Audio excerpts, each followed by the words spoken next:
Então, bom dia a todas e todos que estão aqui. Eu sou Tainá Bittencourt, sou especialista em mobilidade urbana do projeto Acesse Cidades, que organiza esse evento aqui.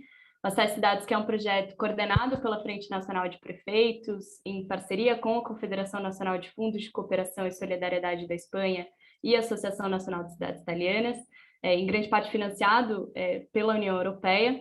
E o projeto tem como objetivo qualificar as políticas de mobilidade urbana no Brasil a partir de atividades como essa, de troca de experiências entre municípios e de diferentes atores que atuam na área de mobilidade urbana, né? Instituições de pesquisa, academia, iniciativa privada, organizações sociais, enfim.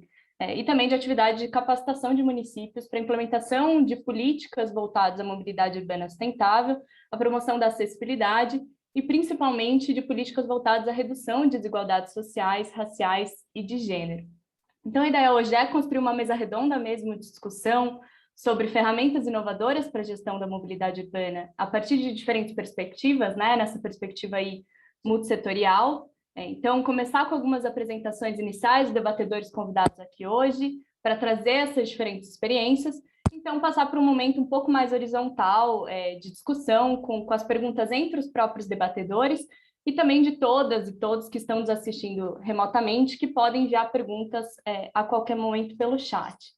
Então, a ideia é começar com uma apresentação inicial do Rafael Pereira, que é pesquisador do Instituto de Pesquisa Econômica Aplicada, do IPEA, que vai falar um pouco sobre indicadores de acessibilidade e a importância de incorporá-los no planejamento urbano e de transportes, né, a médio e longo prazo. Depois a gente passa para a gestão de mobilidade urbana a curto e médio prazo por meio do Big Data, né, principalmente a partir de ferramentas de análise e visualização de dados apresentadas pela Reolide Santos, que é gerente comercial da empresa Cipópolis, e depois trazer o poder público para o debate com a Marília Pina, que é da Autarquia de Trânsito e Transporte de Recife, e que está à frente da pesquisa Origem e Destino, que é quase 100% digital, né, que é uma ferramenta importante para conhecer os padrões de deslocamento e embasar políticas públicas, né, baseadas em evidência. E depois com o Faustino Gomes, que é presidente de Transportes Metropolitanos de Lisboa, para nos dar a perspectiva do planejamento na escala metropolitana e também da importância da cooperação a nível local e internacional para fomentar a inovação na mobilidade urbana, especialmente com ferramentas voltadas aos usuários. Queria avisar também que o evento está sendo gravado, acho que essa mensagem já apareceu quando vocês estavam entrando aqui na sala do evento. Essa gravação é para fins de registro e também para dar a oportunidade de quem não pôde estar presente aqui conosco hoje, ao vivo, também ter acesso a essa discussão posteriormente. Então, para aquecer e introduzir esse debate inicial, eu gostaria de agradecer a presença e passar a palavra para a prefeita de Praia Grande, Raquel Auxiliadora Chini, que já foi secretária municipal de transportes da prefeitura de Praia Grande antes de ser prefeita, né, Raquel? E ocupa a vice-presidência de mobilidade ativa da FNP para fazer umas considerações iniciais e logo após passar a palavra para o Carlos Oliveira, que é ministro conselheiro da União Europeia em Brasília, especialmente com foco em temas que a gente vai discutir aqui hoje: indústria, mercado digital e mobilidade. Então, por favor, prefeita Raquel, a palavra é sua. Bom dia a todos e a todas. Eu, como prefeita de Praia Grande, relembrando, né, minha experiência como secretária municipal de transportes. Aliás, eu passei por várias pastas ao longo da minha vida profissional, mas foi a pasta que mais trabalhamos, né? O pessoal ligado, a gente chama de transporteiros, né? O pessoal gosta daquilo, gosta da mobilidade, e a gente mantém um grupo ativo até hoje, e é até por isso que eu acabei me envolvendo com a Frente Nacional de Prefeitos, que tem esse trabalho maravilhoso, né? Sempre dedicado, sempre integrado com o poder público, e esse evento é a realização desse debate, né, sobre mobilidade urbana e inovação tecnológica, é o que nós precisamos, né? A união dessas questões são essenciais à vida da sociedade e é inerente ao conceito de cidade inteligente, né? Onde o bem-estar da pessoa deve ser o centro de todas as atenções. E a inovação, ela vem ajudando a melhorar o deslocamento da cidade, seja na oferta de serviços, no planejamento de ações ou na tomada de decisões. Em Praia Grande, nós contamos com um centro de tecnologia com mais de 3.000 câmeras que é um centro integrado de comando e operações especiais, com ação em tempo real com polícia militar, polícia civil, trânsito, guarda municipal, agentes de transporte. Então, o cidadão ele conta com todas essas informações, câmeras OCR, sistemas inteligentes, e tem aplicativos em tempo real para utilização do transporte, o bilhete único que tem desde 2000 aqui na cidade, começamos em 97, integrando o transporte público municipal ao intermunicipal, não só barateando o custo do deslocamento, mas também facilitando a vida de toda a região metropolitana da Baixada Santista. E temos coletas de dados, né, sobre quantidades de passageiros e origem e destino, que faz com que a gente tenha, no dia a dia, ferramentas de adequação dos trajetos do nosso sistema público de transporte. Então, existem inúmeras tecnologias, eu acredito até que Praia Grande tem uma Ferrari e não consegue usar toda essa potência do veículo, e esse debate é sempre onde a gente cresce, onde a gente acrescenta algumas coisas na nossa cidade. Então, eu desejo uma boa mesa redonda para todos, um prazer enorme estar aqui, e vamos trabalhar, né, que é o que a gente está precisando. Obrigada, gente, uma boa reunião para todos. Obrigada, prefeita Raquel. Acho que é importante tocar nesse ponto, né? Que são os dados, mas também a capacidade técnica das prefeituras para, de fato, trabalhar com esses dados e formular evidências aí e análises para embasar políticas públicas, né? Sim. Então, obrigada, prefeita Raquel. Passo a palavra para o Carlos Oliveira para saudar a todos em nome da União Europeia. Muito bom dia, minhas senhoras, meus senhores. Espero que me estejam a ouvir corretamente. Quando nós estamos nestas sessões digitais, surge sempre essa dúvida se estamos a ser bem ouvidos. Eu queria começar por, em nome da União Europeia, saudar a senhora prefeita Raquel Chini, que muito gentilmente nos convidou para dar, digamos, o contributo e a perspectiva da União Europeia sobre todas estas questões da mobilidade urbana. Não é por acaso que nós estamos na semana que se segue àquele grande evento em que discutimos, digamos, questões muito importantes sobre o futuro do planeta e, na realidade, as questões de mobilidade urbana, e em particular em países como o Brasil, que concentram uma boa parte da sua população nas aglomerações urbanas, as questões da mobilidade são absolutamente essenciais. Por isso, para nós a possibilidade de, digamos, partilhar as experiências europeias sobre esta matéria é de facto algo que nos apraz muito, porque nós aprendemos uns com os outros, com as experiências mútuas, como é que podemos melhorar toda a situação. Nós falamos muito nas questões que têm a ver com o impacto ambiental, mas há também, e a senhora perfeitamente mencionou isso, o aspecto humano. No fundo, as cidades são cidades porque agregam pessoas, famílias, a mobilidade das pessoas para aquilo que são as suas atividades do cotidiano constitui um aspecto absolutamente essencial que faz viver essas cidades, mas há também um conjunto de aspectos importantes que têm a ver com fazer chegar a essas comunidades tudo aquilo que é necessário para a vida do dia a dia. Portanto, para além do transporte e da mobilidade das pessoas, temos também toda uma cadeia logística que também está associada. E de forma que, digamos, esta questão interliga-se com todo um vasto leque de assuntos que têm a ver com questões de planeamento urbano, questões de atividade económica e, portanto, é para nós muito interessante recolher também aquilo que são as opiniões e os pontos de vista expressos pelos vários oradores neste painel. Eu queria terminar só agradecendo também ao Sr. Engenheiro Faustino Gomes e à equipa dos transportes metropolitanos de Lisboa a gentileza de se ter junto, digamos, a este debate para, digamos, a partir de Portugal, dar assim um pouco uma perspectiva daquilo que está a ser feito naturalmente em Lisboa, mas de uma forma mais geral também refletindo um conjunto de experiências que têm lugar na União Europeia sobre estas questões. Desejo a todos uma troca de impressões muito frutuosa eu pessoalmente vou estar a seguir também com muita atenção, porque precisamente as questões de mobilidade, de uma forma mais geral, é um dos aspectos que eu tenho o privilégio, digamos, de tratar aqui sim em Brasília, representando de alguma forma aquilo que é, digamos, o interesse que a União Europeia também tem sobre como é que estas questões estão a ser desenvolvidas no Brasil. A todos, uma boa sessão e muito obrigado por esta oportunidade. Obrigada a você, Carlos, por ser parceiro do projeto Acesso Cidades em várias atividades.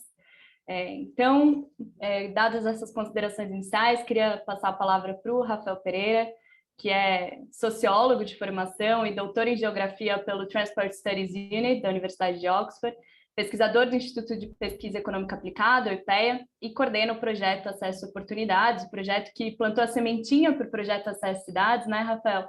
E que tem várias interfaces com o trabalho que a gente está fazendo aqui. Bom, gente, muito obrigado pelo convite, Tainá, a Frente Nacional dos Prefeitos e parceiros europeus. Eu fico muito contente de abrir o começo das discussões, depois da fala da Raquel e do Carlos. Eu vou falar então um pouquinho rápido sobre o projeto Acesso Oportunidades, que, como a Tainá falou, foi uma pequena sementinha que ajudou a FNP a elaborar o projeto do Acesso às Cidades.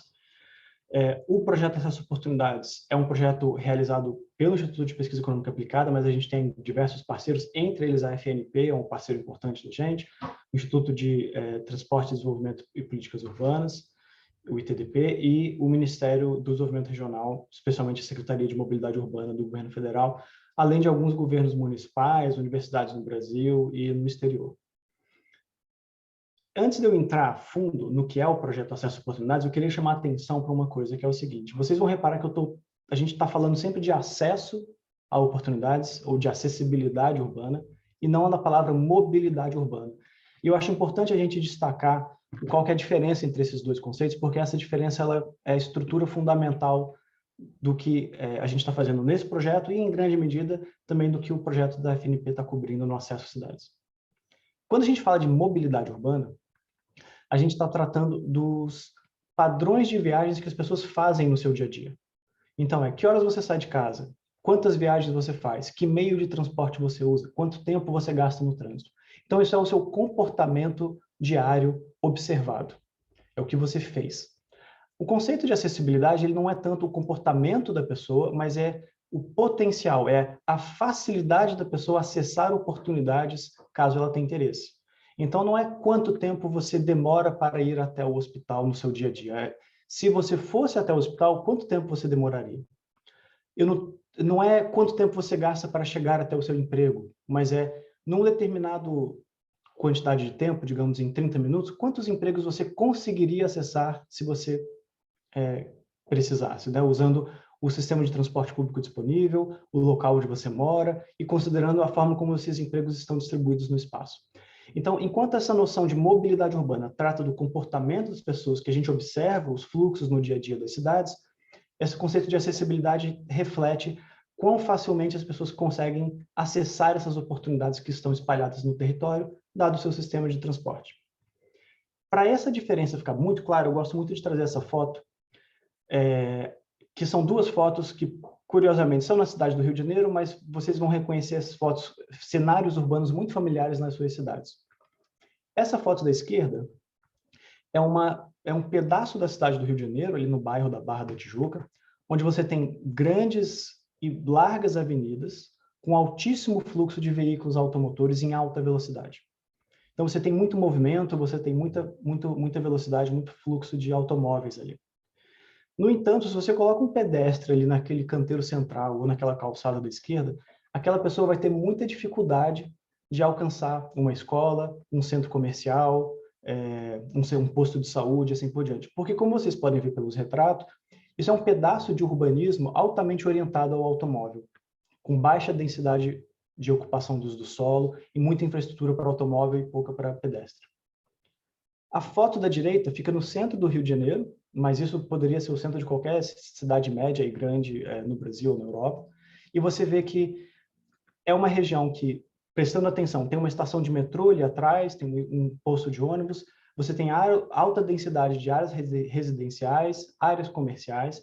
Então, é uma região onde, mesmo que a pessoa não use o automóvel, ou mesmo não usando o transporte público, em pouco tempo, a pé, a pessoa consegue acessar uma grande quantidade, uma grande variedade de serviços, de áreas residenciais, de escolas, oportunidades de trabalho e assim por diante. Esse conceito de acessibilidade, no fundo, ele é poderoso porque ele não é um conceito de transporte urbano. Ele não é um conceito de urbanismo ou de planejamento urbano. Ele é um conceito que junta tudo isso ao mesmo tempo. Ele consegue articular o que é o seu sistema de transporte e o que é o seu sistema de planejamento urbano, tudo junto e misturado. Essa integração entre transporte e uso do solo que fica mais fortemente nítida quando a gente fala de acessibilidade urbana e nem tanto de mobilidade urbana. Partindo desse conceito, então, de acessibilidade urbana, a gente no IPEA criou esse projeto chamado Projeto Acesso a Oportunidades. E o objetivo desse projeto é estimar o acesso a empregos, serviços de saúde e de educação para cada quarteirão, por modo de transporte, em todas as principais áreas, todas as grandes áreas urbanas do Brasil. Todos os resultados que a gente gera, todos os dados que a gente usa e a metodologia que a gente usa são publicamente disponíveis. Os resultados também têm uma plataforma interativa, onde prefeitos, secretários de transporte, cidadãos, pesquisadores ou ONGs conseguem entrar no site e fazer uma visualização, download dos dados, e assim, explorar como está a situação do seu bairro, por exemplo. E, em última instância, o que a gente quer é que, colocando todo esse projeto, todos esses resultados publicamente disponíveis, que a gente consiga ajudar a melhorar o planejamento e avaliação de políticas urbanas para fazer as cidades se tornarem mais inclusivas, mais sustentáveis e economicamente mais competitivas também. Como é que a gente faz isso e o que a gente acaba construindo? Para gerar isso, a gente está misturando dados de imagem de satélite da NASA para captar a topografia das cidades, a gente usa dados do censo demográfico para saber onde moram as pessoas e qual que é a faixa de renda, se elas são homens, mulheres, brancas, negras, jovens ou idosas. E a gente combina dados geolocalizados de onde estão as escolas, onde estão os hospitais, onde estão os empregos. Para a gente, a parte mais importante aqui é essa caixinha aqui de cima, que é o que a gente chama de GTFS. Isso é o dado do sistema de transporte público. Nem toda cidade no Brasil possui esses dados, mas várias cidades possuem esses dados, mas não compartilham abertamente. Então, eu já adianto para qualquer pessoa de qualquer prefeitura, se vocês possuem esses dados de GTFS na sua cidade, vocês podem automaticamente mandar um e-mail para mim e automaticamente a gente já vai incluir vocês no projeto. A gente só precisa ter acesso a esses dados. O que a gente faz com tudo isso? Eu vou dar dois exemplos muito simples de como que a gente pode medir a acessibilidade. Existem 1000 indicadores de como você pode medir, mas tem 2 indicadores em particular que são muito interessantes. Esse mapa é o mapa da cidade de Curitiba, no sul do Brasil. E esse mapa está mostrando para você quanto tempo uma pessoa demoraria para sair da sua casa e chegar até o hospital mais próximo usando transporte público. No mapa da esquerda, a gente está olhando hospitais com serviços do SUS de média complexidade, e na direita, hospitais com serviços do SUS de alta complexidade. Os pontos amarelos são regiões a partir de onde a pessoa demoraria menos de 5 minutos para chegar até o hospital ou o posto de saúde mais próximo. As áreas verdes, a pessoa demoraria entre 10 e 20 minutos, e a parte azul escura são regiões a partir de onde a pessoa demoraria mais de meia hora. Então, você olha para um mapa desse e você imediatamente vê, poxa, evidentemente nós temos uma oferta muito maior de serviços de saúde de média complexidade, muito poucos serviços de saúde de alta complexidade, e a gente consegue ver onde estão os desertos de serviços de saúde na cidade. Isso ajuda você a pensar em construção de corredores de transporte, construção de novas infraestruturas de saúde e assim por diante. Esse outro mapa, ele mostra para a gente, na cidade de São Paulo, qual é a quantidade de empregos que você consegue acessar em até 60 minutos. E aí você consegue ver que o centro da cidade de São Paulo, aqui nesse mapa da esquerda, ele concentra uma grande quantidade de empregos, mas mesmo que você não conheça São Paulo, você olha para esse mapa e você reconhece onde estão os corredores de transporte de alta capacidade. Inclusive, você consegue ver algumas estações de trem e metrô, que são esses pontos mais cintilantes. E você vê como nas periferias de São Paulo as pessoas têm uma quantidade muito pequena de empregos acessíveis, mas mesmo nesse lado escuro aqui de baixa acessibilidade de empregos na Zona Leste, você tem um ponto cintilante, isso aqui é uma estação de metrô. Então, mesmo que a pessoa more na periferia de São Paulo, se a pessoa consegue morar perto dessa estação de metrô ou se conectar com essa estação de metrô, ela consegue ter um nível de acesso a oportunidades bem considerável, ali acima de 50% dos empregos da cidade. Bom, gente, infelizmente a gente tem muito mais coisa para conversar, então eu já vou encerrando a minha apresentação, mas isso é só para dar uma ideia para vocês de que a gente faz esses tipos de análise a cada ano, de 2017 a 2019 daqui para frente, a pé, de bicicleta, por transporte público e automóvel para as 20 maiores cidades do Brasil. Qualquer outra cidade do Brasil que tenha dados de transporte público, por favor, entre em contato, a gente vai ter o maior prazer em conversar sobre como incluir essa cidade no projeto. E, no fundo, isso é um pontapé inicial do que a gente pode fazer para analisar desigualdades de acesso a oportunidades nas nossas cidades. Apenas o último gráfico que eu tenho para mostrar para vocês, a gente consegue medir, por exemplo, quantos empregos uma pessoa rica consegue acessar comparado à pessoa pobre. Em São Paulo, a título de exemplo, as pessoas ricas conseguem acessar 9 vezes mais empregos do que as pessoas pobres. Mesmo a cidade menos desigual do Brasil, que é Maceió, ainda assim as pessoas ricas conseguem acessar 70% mais empregos do que as pessoas pobres. Esses tipos de análise são muito flexíveis, a gente conseguiu fazer uma série de coisas. Um trabalho recente que a gente vem fazendo é fazer avaliação de impacto de projetos de transporte. Então, mesmo que a sua prefeitura tenha um projeto de transporte que ainda está na fase de planejamento, ainda está no papel, na fase de concepção, a gente, com esses tipos de dados e metodologias, a gente consegue fazer uma avaliação futura de qual é o impacto que esse projeto vai ter no acesso das pessoas a oportunidades de emprego, saúde e educação. A gente tem aqui um estudo de caso específico que a gente tinha feito para o BRT Transbrasil, do Rio de Janeiro, um BRT que foi planejado para pelas Olimpíadas e até hoje não está construído. E a gente consegue, com essa metodologia, identificar qual é o impacto que um projeto como esse teria se você fizesse uma estação a mais de metrô ou uma estação a mais de BRT, se você mudasse a frequência da sua linha de ônibus. Esses tipos de avaliações são relativamente fáceis de serem feitas. Então, para quem tiver interesse, esse é o site do projeto, ipea.gov.br/acesso oportunidades. E eu convido quem tiver interesse em entrar no site, fazer o download dos dados, explorar o seu bairro, a sua cidade, e fico à disposição para dúvidas, perguntas, e acho que é bola para frente para a gente conversar agora com o resto do pessoal. Obrigada, Rafael. Acho importante, né, que você pontuou essa mudança de paradigma mesmo, de olhar a mobilidade urbana nas cidades. E também você fez o pedido, né, dos municípios que têm GTFS mandar para vocês. Eu faço pedido dos municípios que não têm GTFS e que querem desenvolver esses dados, inclusive ser incluídos no projeto Acesso Oportunidades, que entrem em contato com a gente do projeto Acesso Dados, que a gente está com uma parceria com o IPEA também, mas principalmente com o ITDP, que foi mencionado aqui já, para capacitação de municípios na criação desses dados e utilização, além de dados de GTFS, de bilhetagem, de GPS, e com esse gancho de Big Data, eu passo a palavra para a Aurélie dos Santos, que vai falar um pouquinho desses dados que a gente comentou aqui, que é a Aurélie, que é mestre em Ciências Políticas, Estratégias Territoriais e Urbanas pela Sciences Po de Paris, é gerente comercial na empresa Cipópolis, que é focada em inovação e trabalha com análise, processamento, integração e visualização de dados voltados às cidades inteligentes e com diversos projetos com o poder público, principalmente aqui no Brasil. Então, Aurélie, a palavra é sua. Bom dia. Estão me ouvindo? Estão vendo minha tela? Está tudo certo? Beleza. Então, bom dia a todos. Em primeiro, muito obrigado pelo convite. O que eu ouvi agora, o que eu vi foi super interessante, tem muita sinergia com o que a gente faz de ferramenta para mobilidade. Então, estou bem feliz. Meu nome é Aurélie, então sou gerente Smart Cities na Green4T. Se vocês repararam, eu tenho um pequeno sotaque, sou francesa, mas filha de um lisboeta, então, de ver todos esses portugueses também aqui, é bem bacana.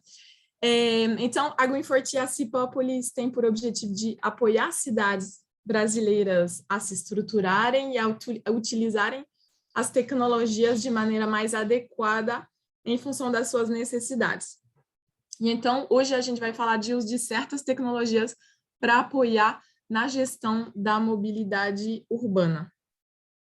Então, a gente vive num contexto de transformação urbana e digital, o Carlos até comentou esse contexto, né? As pessoas continuam a se aglomerar nas cidades que crescem devido a esse crescimento, os municípios precisam se estruturar para melhorar a qualidade desses serviços públicos e, indiretamente, para melhorar a qualidade de vida dessas pessoas que estão vivendo nas cidades.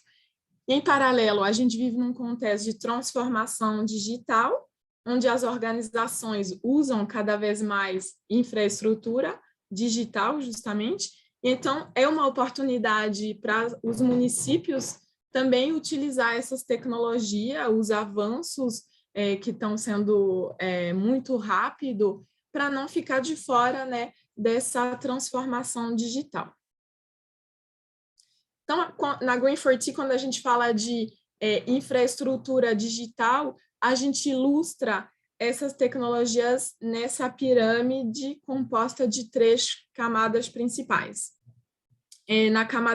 Na primeira, lá embaixo, a gente tem diversos dispositivos, chamados também de internet das coisas, que são sensores que coletam e comunicam dados para a segunda camada, que é a infraestrutura de TI.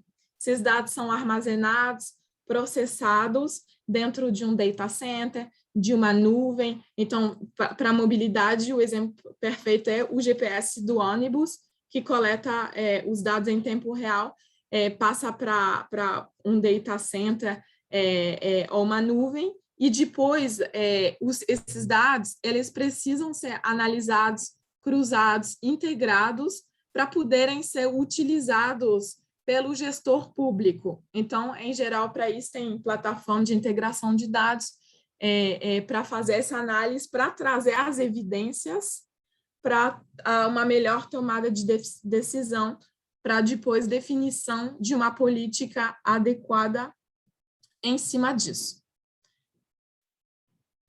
Então, a cidade inteligente, né, aquela que utiliza essa infraestrutura como ferramenta para uma gestão mais eficiente, para aumentar a participação cidadã e também para trazer o conceito de transversalidade, quebrando os silos operacionais entre mobilidade, segurança, saúde, educação. A gente viu nas apresentações que para a mobilidade, para o planejamento, não são só dados de ônibus, de metrô, de bilhetagem, mas precisa dessa transversalidade dos dados. Então, agora, de maneira mais concreta, o que a gente faz, o que a gente traz de ferramenta. Se a gente começar pela camada de baixo dos IoTs, da internet das coisas, a gente criou a pedido da CPTM de São Paulo, ano passado, no auge da pandemia, um projeto de sensor de contagem de passageiros. Eles precisavam saber quantos passageiros estavam dentro dos vagões dos trens, eles não tinham essa informação, para então ter essa informação para a operação e também depois para poder passar essa informação aos passageiros.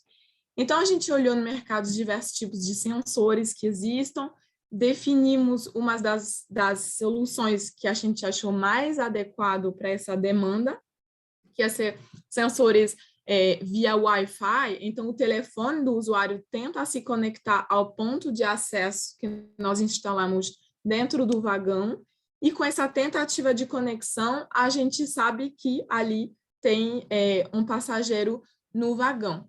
A vantagem é que não utilizamos imagens, que é uma garantia adicional do respeito da privacidade dos passageiros, mas quero destacar que uma solução dessa não é somente o sensor, não é só o IoT, é necessário a infraestrutura de TI, onde é armazenado os dados e processados os dados, e nesse caso o armazenamento foi feito dentro da nossa nuvem, e depois tem que analisar e cruzar esses dados que estão sendo processados. Então, a gente montou também o dashboard acessível para a gestão operacional e acessível depois para o usuário. Então, a gente vê que uma solução dessa precisa dessas diversas camadas de tecnologia digital. A gente tem também uma ferramenta chamada Transit, que nós desenvolvemos, e a gente utiliza dados, tira informações para operação e gestão do transporte público via ônibus.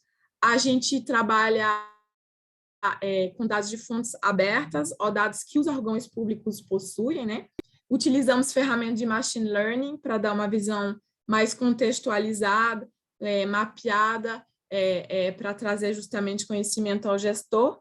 E a gente utiliza também os dados de GPS e de FGTS, do ônibus, em tempo real, e a gente compara os dados do sistema de transporte, o planejamento, com o que está acontecendo na realidade.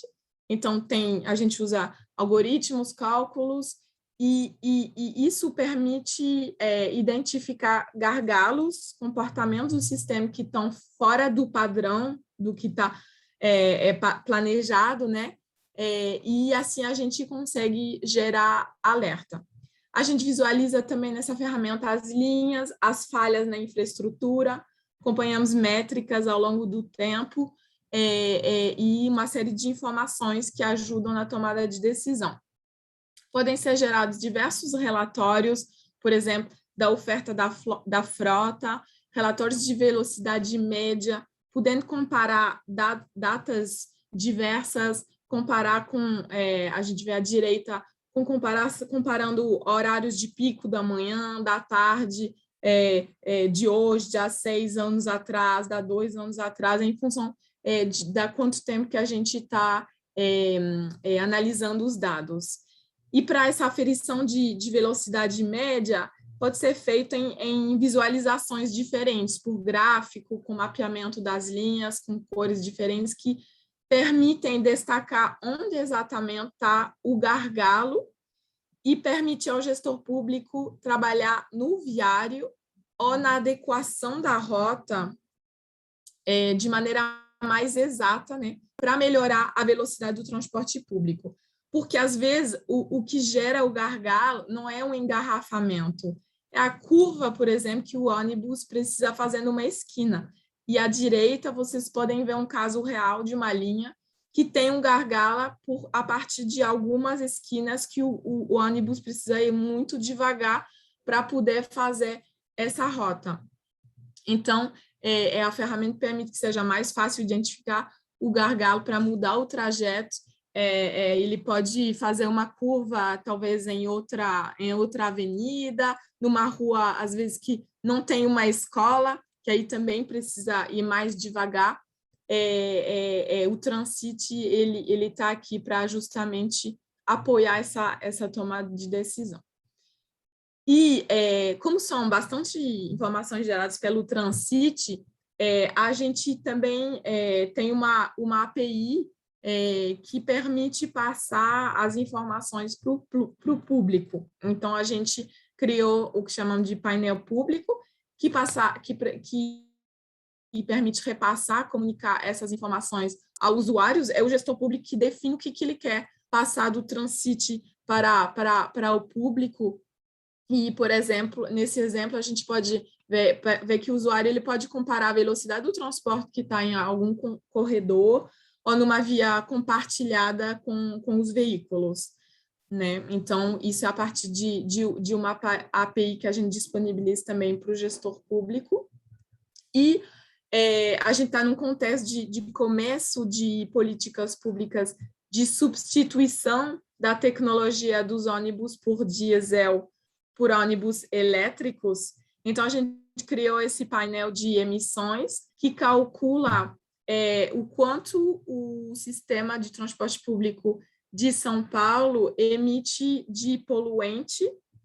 São Paulo tem metas anuais, né? Então, esse painel permite que ele segue essas metas e que ele vê como a substituição por ônibus elétrico impacta no nível de poluição. e o algoritmo que a gente criou nesse painel, ele considera dados de rota, por exemplo, o traçado, a elevação, né, o relevo da via vai fazer, se sobe, vai emitir mais poluente, dados de operação, qual é a velocidade nos diversos trechos, e as viagens que foram realizadas, e também dados de frota, porque a gente precisa considerar o tipo de veículo, em função da tecnologia do motor, do ônibus, a emissão de poluente vai ser diferente em função da data de fabricação, do combustível utilizado na viagem computada. Então, para desenvolver isso, essa metodologia foi utilizado um sensor no veículo para acertar exatamente o cálculo do algoritmo, e hoje a gente só utiliza o algoritmo, não precisa mais de sensor. E, enfim, eu vi muita sinergia com o que o Rafael mostrou, porque a gente tem muita experiência em análise e computação de dados, né? E a gente viu que a gente podia apoiar o gestor público com mais integração de dados, além dos dados que a gente usa para o Transcity, que são mais ligados à mobilidade urbana. Então, a gente está desenvolvendo uma plataforma chamada PlanCity, que integra dados que vão além da mobilidade, pegando qualquer tipo de dado que pode gerar informação em mapa, em tabela ou gráfico. Então, dados em planilha Excel de localização de árvore, dados consolidados ou em tempo real do sistema de semáforo inteligente, cruzados com dados do IBGE, socioeconômicos, faixa etárias, para ver o impacto na população de uma política pública ou do que está sendo planejada. Então, podem ser dados também estaduais, federais, ou até mesmo dados provenientes de atores privados, como o Waze ou a Climatempo. E essa nova ferramenta também permite monitorar os indicadores das ISO 37120, 122 de cidade inteligente, que tem indicadores de mobilidade também, os ODS, os 17 da ONU, e graças a essa análise de dados que a gente faz através do Transcity, damos apoio às cidades para certos estudos, como agora no Rio de Janeiro, a gente justamente está trabalhando com o ITDP também, que está analisando a eletrificação da frota de ônibus, utilizando o Transcity. A BH Trans também, em Belo Horizonte, utilizou o Transcity para medir o impacto na velocidade do ônibus, mudando o tempo semafórico e comparando com o antes e o depois dessa mudança. E às vezes você muda numa avenida principal o tempo de semáforo, mas o impacto ele está na região toda, em vários quarteirões paralelo. Então, o Transcity também permite visualizar esse impacto com todos os dados históricos dentro do Transcity. E a gente também trabalhou no IEMA para esse painel de emissões de poluente. O tempo vai passando, eu acho que está chegando ali. Eu espero ter conseguido valorizar, né, os benefícios de uso da tecnologia para as cidades, no modo geral, mais no âmbito da mobilidade. A gente pensa as nossas ferramentas baseadas em dados para ajudar na tomada de decisão, para melhorar o sistema como um todo, e se tem alguma prefeitura que está também assistindo aqui, querendo trabalhar com a gente, querendo utilizar os dados, que em geral não são utilizados por falta de capacidade técnica, a gente está aqui para apoiar as cidades brasileiras. E portuguesa ou outras. Obrigada, gente. Obrigada, Aurelia. Acho que é acho que é importante trazer essa perspectiva da utilização de dados desde solução de problemas muito simples, né, de equações de curtíssimo prazo, né, mudar o itinerário do ônibus, né, ao invés de subir uma rua, subir uma outra rua, Exato.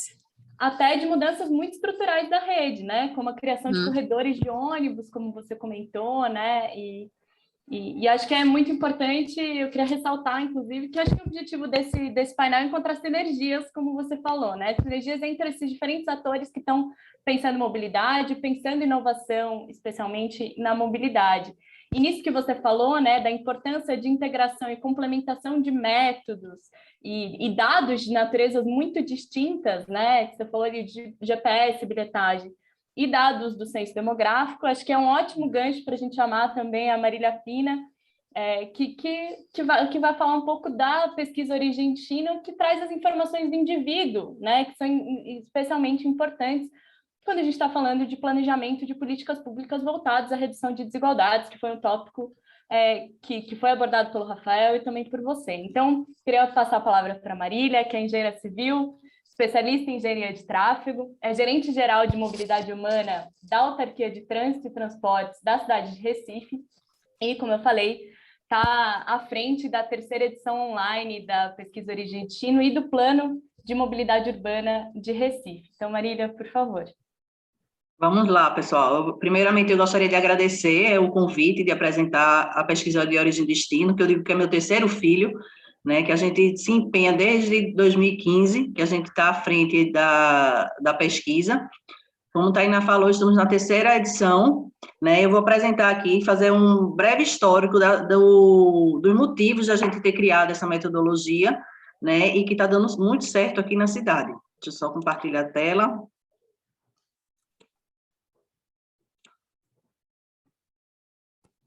Vocês estão vendo a minha tela? Sim. Estamos sim.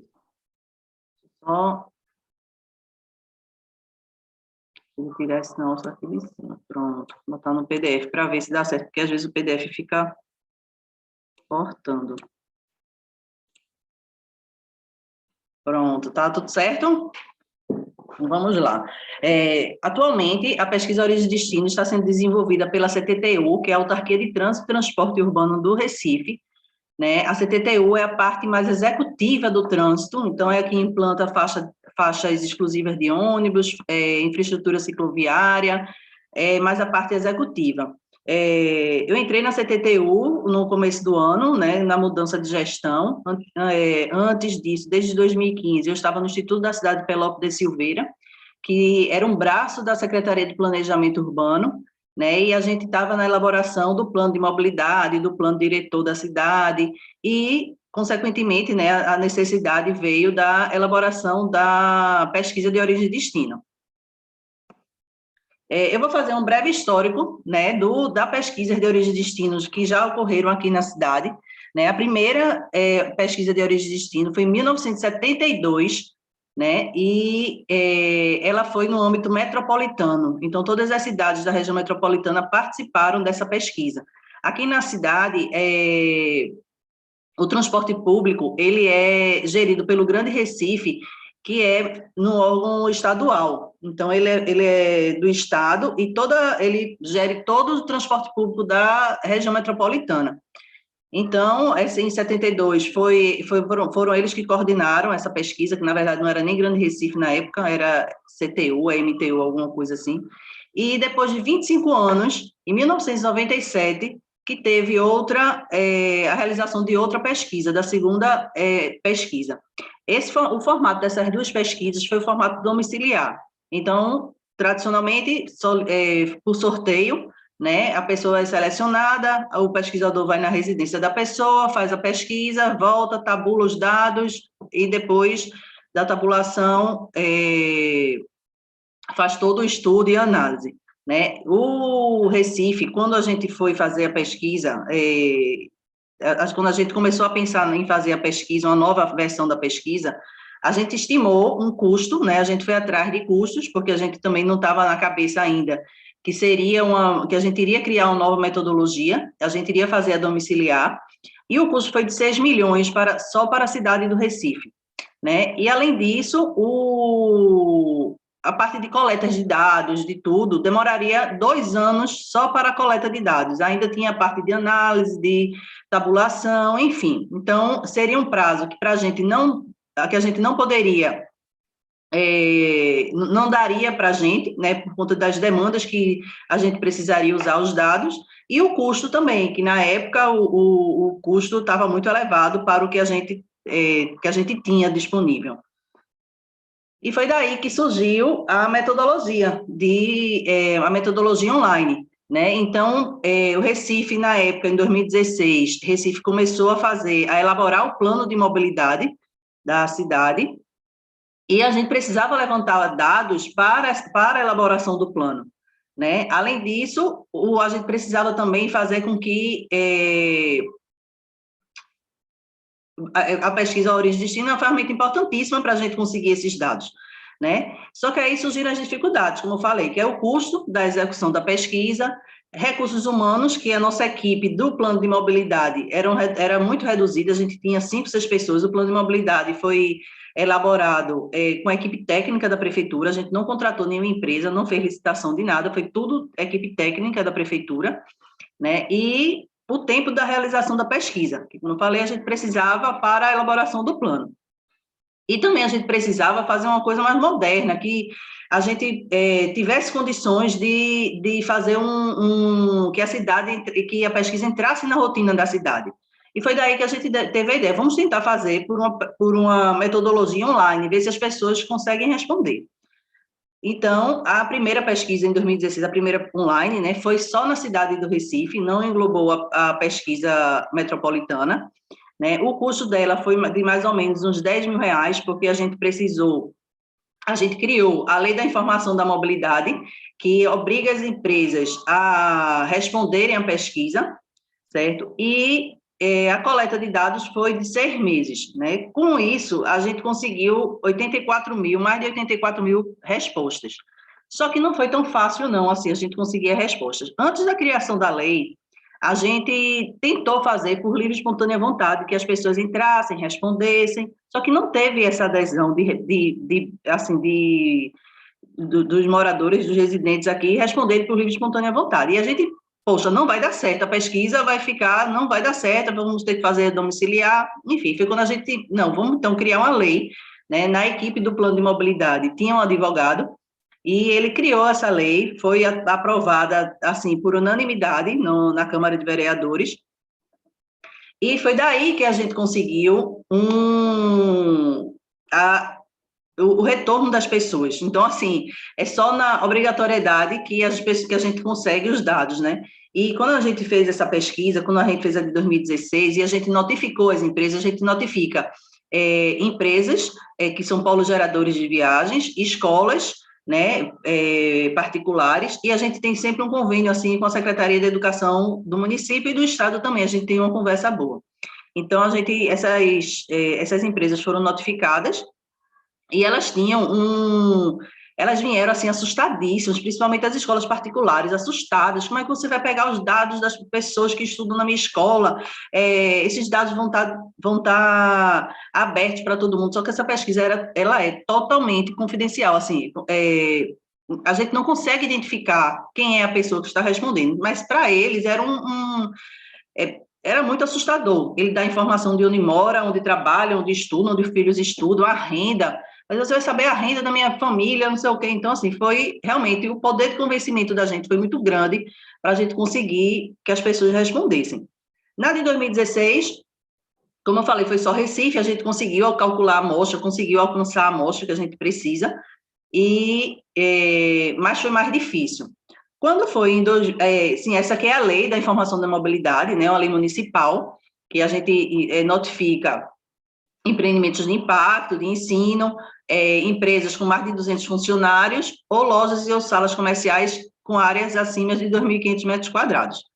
Né? Então, se a pessoa... Como é que funciona essa lei? A gente notifica as empresas, a gente tem uma seleção de empresas, a gente notifica mais ou menos 300 a 400 empresas, né? E todos os funcionários precisam responder. Aí, só que a obrigatoriedade é da empresa, não é do funcionário. Então, o que a empresa precisa fazer é fazer com que os funcionários respondam à pesquisa. Então, é o poder de convencimento da empresa para os funcionários. Então, elas fazem campanhas, incentivam os funcionários a participarem, porque a pessoa física, ninguém é obrigado a responder pesquisa, né? Então, a obrigatoriedade vem da empresa. Caso a empresa não participe da pesquisa, então ela fica impedida de renovar o alvará da empresa. Então, a gente tem todo um controle de entradas de respostas. Elas precisam responder a nossa notificação com a lista de códigos, porque no final da pesquisa é gerado um código individual para cada resposta. Então, ela precisa informar todos os códigos dos funcionários. Então, o funcionário responde, gera o código, envia para o coordenador que está à frente da pesquisa lá na empresa e nos retorna com a lista dos códigos, né? Então, o nosso controle é esse. Então, se ela não enviar a resposta não enviar a resposta para a gente, então a gente bloqueia, manda para a secretaria responsável pelo alvará, pela renovação de alvará de empresas, e ela fica impedida.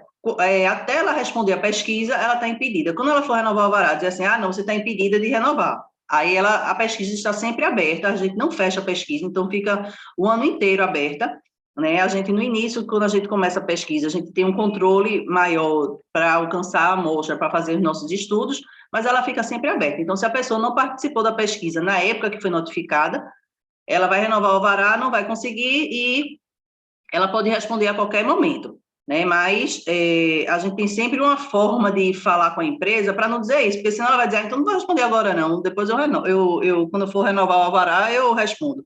Mas a gente tem todo esse poder de convencimento, é muito grande, não é fácil.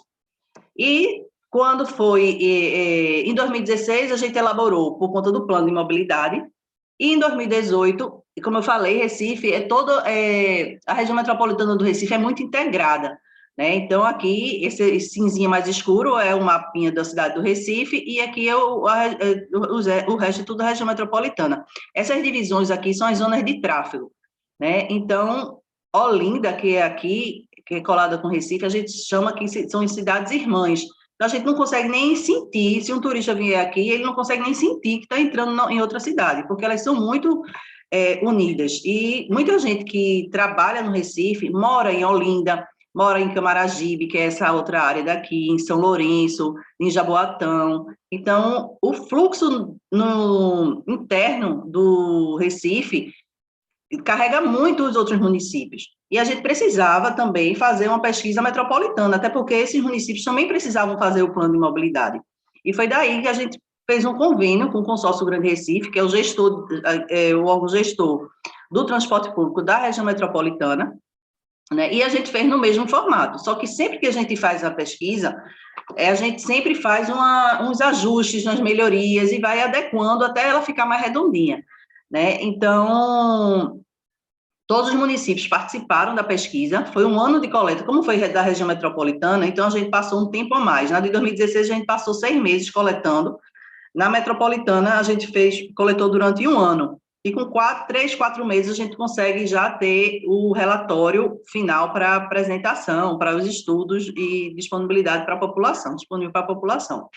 Então, na pesquisa de 2018, conseguimos mais de 208 mil respostas, né, o que corresponde a 5,24% da população da região metropolitana, e no Recife, desses 208 mil, 86.900 foram pessoas do Recife, que corresponde a 5,31% da população, e mais de 40% da amostra que conseguimos. E como é que a gente calcula essa amostra, né? A nossa amostra, o extrato da amostra é feita por zonas de tráfego e por faixa de renda. São 7 faixas de renda que a gente precisa alcançar uma amostra mínima, com essa fórmula daqui, né? Estatística para cada zona de tráfego. Então, nós temos um controle diário dessa amostra para saber qual é a zona de tráfego que não estão respondendo, assim, não tem uma quantidade boa de respostas. Então, a gente vai lá, vê o que é que precisa, então a gente vê se tem alguma empresa perto, se tem alguma escola perto, que a gente possa notificar, ou então possa fazer alguma ação próxima da comunidade, enfim, de alguma área da zona de tráfego, e para conseguir alcançar a amostra, né? Porque tem muitas zonas de tráfego principalmente na região metropolitana, que não tem nem quase população. Os outros, Recife não tem área rural, ela é só urbana, mas nos outros municípios tem muita área rural. Então, assim, a população, para a gente conseguir chegar com essa metodologia online, muitas vezes as pessoas não têm celular, muitas vezes as pessoas não têm acesso à internet. Então, às vezes, a gente precisava fazer alguma ação em campo. Então, a gente vai na comunidade, além da gente divulgar com panfleto, com cartazes, faixas, em algumas áreas, não são em todas, a gente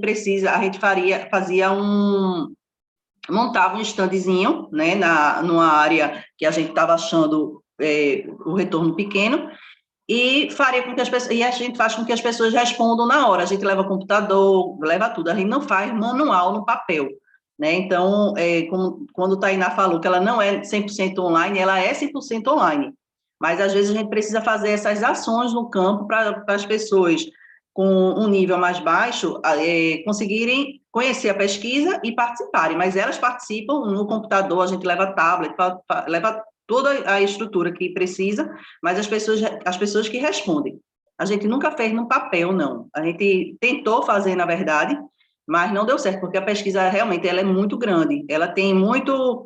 se você respondeu isso, responda isso. Se não respondeu, responda aquilo. Então, tem muito encadeamento que fica impossível a gente fazer ela no papel.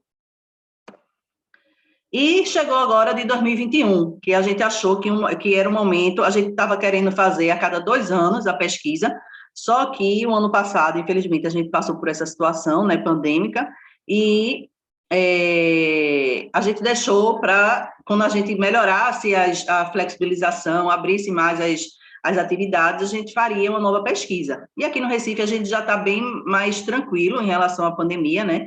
Já flexibilizou muitas atividades, tem restrições de poucas agora, e a gente começou a pesquisa faz um mês, a pesquisa de 2021, para identificar agora o motivo dessa pesquisa. A gente tem que sempre achar o motivo, para não estar fazendo também pesquisa sem necessidade. Então, a gente criou a de 2021, né? Começou a de 2021, bem mais redondinha do que a de 2018 e a de 2016, tá? Com perguntas, tem mais perguntas, a pesquisa ficou mais longa, mas a gente consegue identificar muita coisa, assim, no deslocamento da cidade, que a gente, às vezes, não conseguiria nas anteriores. Por exemplo, na de 2016, a gente só perguntava dados de trabalho e de educação. Na de 2018, a gente adicionou serviços, compras e saúde.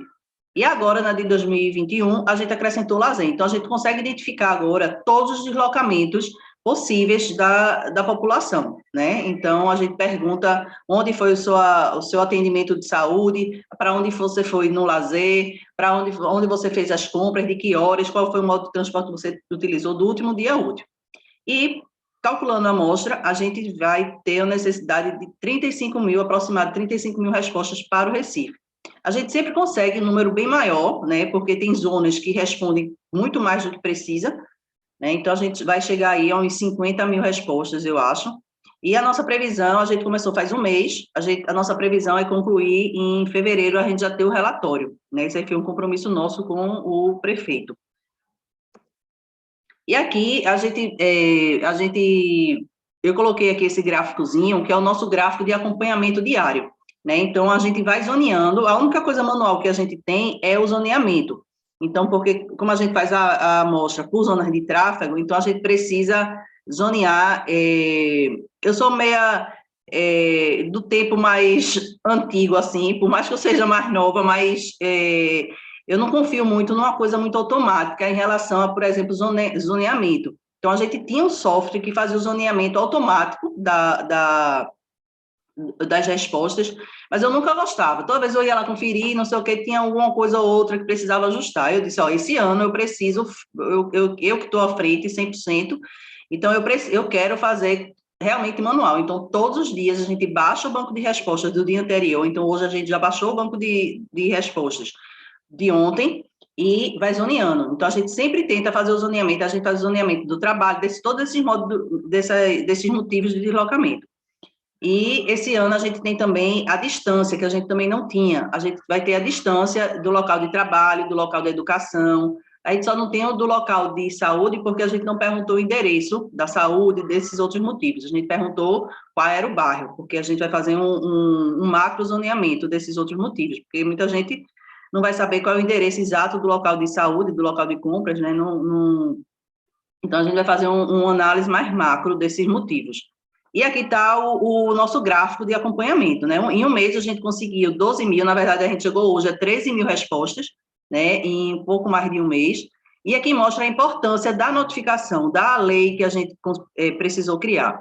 Aqui foi o lançamento, foi no dia do lançamento, nós fizemos coletiva de imprensa com secretários, saiu na internet, a gente fez entrevistas com rádio, com televisão, e a gente só conseguiu 170 respostas. Aí foi esfriando, e aqui a gente enviou as notificações das empresas. Quando as empresas, aqui mostra quando as empresas começaram a responder e iniciar a resposta ainda muito lento, né? E esses laranjinhas são os feriados e finais de semana, e aqui mesmo começou as pesquisas as empresas responderem com mais força, né? Então, vem aqui, aí teve o feriado de 1 de novembro, aí baixou muito, então, sempre que tem feriado, a sexta-feira, por exemplo, é sempre muito baixa. E aí a gente vai acompanhando diariamente, até a gente conseguir a amostra que a gente precisa, né? Com esse nosso acompanhamento. E aqui eu trouxe também alguns trabalhos que já fizemos utilizando os dados da pesquisa OD, né? Então, a gente, durante a pandemia, a gente foi muito solicitado para conseguir identificar como estava sendo, na verdade, como era antes da pandemia o deslocamento das pessoas. Então, a gente fez um estudo da Macrozona 1, que é o centro do Recife, né, da parte do comércio, porque eles queriam voltar para as atividades, mas a gente precisava fazer um estudo mais específico de que horas eles começavam a trabalhar, quem eram as pessoas, de onde elas vinham, qual era o modo de transporte que elas utilizavam, e a gente fez um estudo muito legal, e a gente conseguiu identificar que não tinha condições do comércio voltar naquela época, por conta de que muitas pessoas utilizavam o transporte público estava reduzido ainda estava aquele sufoco, então a gente mostrou que não tinha condições do comércio voltar na época que foi feito o estudo. Durante a pandemia também, a construção civil queria voltar, só que a gente não tinha os dados diretos, assim, construção civil, então a gente precisou fazer, durante a pandemia, a pesquisa, como eu falei, ela é sempre aberta, então a gente precisou fazer um estudo, uma pesquisa apenas da construção civil. Então, a gente não fez notificação, a ADEME, que é a Associação do Pessoal da Construção Civil, então ela entrou com a gente, né, para divulgar entre as empresas, entre as construtoras, e a gente fez esse estudo também durante a pandemia. Mas eles aí já estava mais calma a pandemia, e logo depois eles voltaram, eles conseguiram voltar. Como a CTTU, hoje eu estou na CTTU, né, e a CTTU é que faz a implantação de infraestrutura cicloviária, de implantação de faixa azul, que são as faixas prioritárias de transporte público. Então, sempre que a gente vai implantar alguma dessas infraestruturas, a gente usa os dados da pesquisa OD, né? Como é o deslocamento, quantas viagens tem nessa área, quantas pessoas utilizariam, quantas pessoas são beneficiadas, enfim, sempre que a gente vai fazer alguma implantação, a gente usa os dados da pesquisa de origem e destino, e também para o plano de mobilidade, né, o plano de mobilidade foi o grande motivador da elaboração dessa metodologia, a gente está propondo no plano de mobilidade alguns equipamentos de alta capacidade para o transporte público, e a pesquisa de origem e destino é uma ferramenta importantíssima que a gente utiliza para esses estudos. E, além disso, outras secretarias nos procuram, que elas precisam fazer alguma intervenção, alguma coisa, elas nos procuram para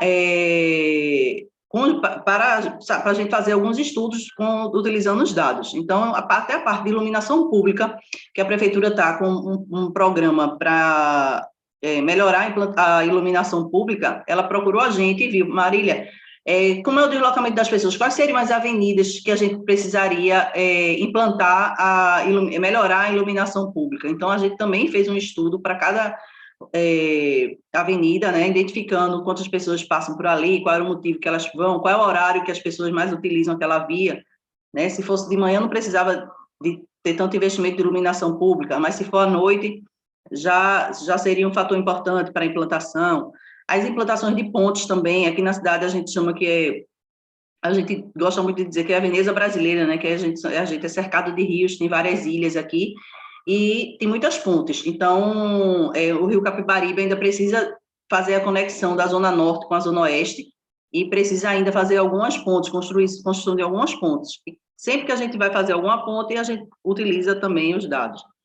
E estudos pedonais das escolas municipais. Aí eu citei só alguns estudos que a gente fez, né? Essa reestruturação foi muito legal das escolas municipais, porque a gente, pela matrícula escolar, a gente sabia onde a pessoa morava e identificava qual era a escola que ela utilizava, que ela estudava. E a gente, com os dados da pesquisa de origem e destino, a gente fez um modelo pedonal do melhor caminho que elas poderiam fazer, né, das pessoas, e a Secretaria de Educação do município, ela precisava fazer essa reestruturação. Então, a gente fez essa reestruturação junto com eles, utilizando os dados da pesquisa de origem e destino. E aqui são as campanhas que a gente faz para divulgação, né? Essa campanha aí vai para onde? É da pesquisa de 2021, né? Estamos agora fazendo, a gente já notificou as empresas, né? Mas a gente agora vai começar também num foco maior, nas mídias sociais, nas escolas municipais. A gente faz entrevistas periodicamente com rádio, com TV, e o envolvimento de outras secretarias, como falei, a Secretaria de Educação, a Secretaria de Saúde, a Secretaria de Governo, que também envolve muito o pessoal das comunidades. Enfim, sempre, as campanhas, a gente está sempre trabalhando para a divulgação da pesquisa. É isso, pessoal, aí está meu contato. Qualquer dúvida, estou aí totalmente à disposição de vocês, né? Eu acho que a gente precisa realmente, os municípios, se engajarem e se juntarem para a gente ter sempre uma melhoria na mobilidade nacional, né? A gente precisa ser referência aí no mundo. Eu acho que o Brasil tem muitas condições para isso, né? E é isso, vamos lá, vamos em frente, que temos muito ainda a trabalhar, a desenvolver e a estudar, né? Obrigada, pessoal. Obrigada, Marília. Acho que das coisas mais interessantes, que de muitas coisas interessantes que tem essa pesquisa, acho que a parte mais legal é, de fato, esse processo contínuo, né, de pesquisa e de diálogo com a população, né? Acho que é muito bacana essa análise que vocês fazem dia a dia para garantir a representatividade dos dados e a qualidade das informações, né? Inclusive com limpeza de banco de dados, tudo isso, acho que é um bom ponto para a gente conversar depois. Obrigada por compartilhar a experiência. E agora, para finalizar com chave de ouro essa primeira rodada de apresentação, gostaria de passar para o Faustino Gomes, que é engenheiro civil e pós-graduado em planejamento regional e urbano, é presidente do Conselho de Administração da TML, que é Transportes Metropolitano de Lisboa, e com longa experiência aí como consultor, inclusive nos temas que a gente está debatendo aqui, né, de transportes, inovações e sistemas. Então, eu queria pedir só para a Marília parar com o compartilhamento da tela. Eu estou tentando aqui, não estou conseguindo. Só um minutinho, meu professor. Que coisa, não está... Talvez, vamos ver se talvez o Faustino e a Camila conseguirem sobrepor, talvez funcione. Sim. Acho que foi agora. Então, obrigada, Marília. A palavra é sua, Faustino, por favor. Ok, muito obrigado, muito bom dia. Daqui de Lisboa já é quase boa tarde, mas estamos aqui com todo o gosto. Gostaria muito de agradecer o convite, também agradecer ao engenheiro Carlos Oliveira pelo estabelecimento destas pontes, e nós de facto temos que ir criando pontes para trocar as experiências, porque essas experiências são fundamentais para depois não cometermos os mesmos erros e podermos tirar a grande vantagem de ir conversando um pouco. Eu também tenho um sotaque um pouco diferente, ora ali, eu sou de Lisboa e, portanto, estou tentando usar um pouco mais o gerúndio para tornar mais fácil a minha percepção daquilo que quer dizer. A minha apresentação é um pouco diferente daquilo que vimos até agora, mas focámos-nos muito naquilo que é as diversas inovações que fomos introduzir nos diversos processos. Tenho comigo a arquiteta Camila Garcia, ela é engenheira, peço desculpa, Camila é de Fortaleza, e portanto também, se for preciso alguma explicação com mais sotaque, eu depois peço ajuda à Camila para ela complementar alguma coisa que eu possa ter dito. Mas, no essencial, a apresentação que eu vos trago hoje é um pouco... A primeira pergunta é responder o que é TML. Essa dúvida vocês todos devem estar a ter, porque a TML é muito recente, foi criada em fevereiro deste ano, e, portanto, nem sequer aqueles que costumam vir a Lisboa sabem o que é a TML, porque ela não existia antes da pandemia. Portanto, é um pouco explicar qual é este enquadramento da TML e quais são as suas principais funções, e aqui salientar um pouco qual é a inovação dos processos que nós queremos trazer com esta nossa empresa.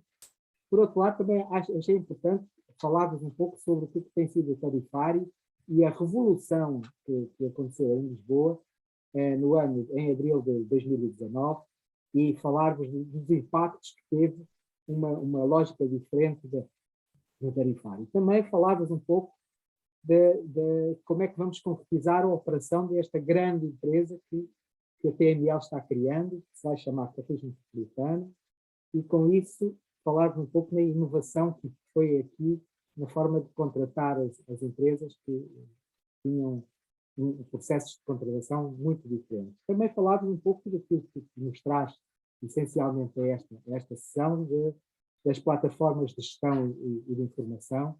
O nosso foco é sempre o passageiro, é sempre o usuário do sistema, e achámos muito importante também partilhar convosco essa lógica. E, por fim, aquilo que é a nossa lógica de planejamento e de pesquisa, como é que nós queremos estar sempre atualizados e qual é a nossa visão.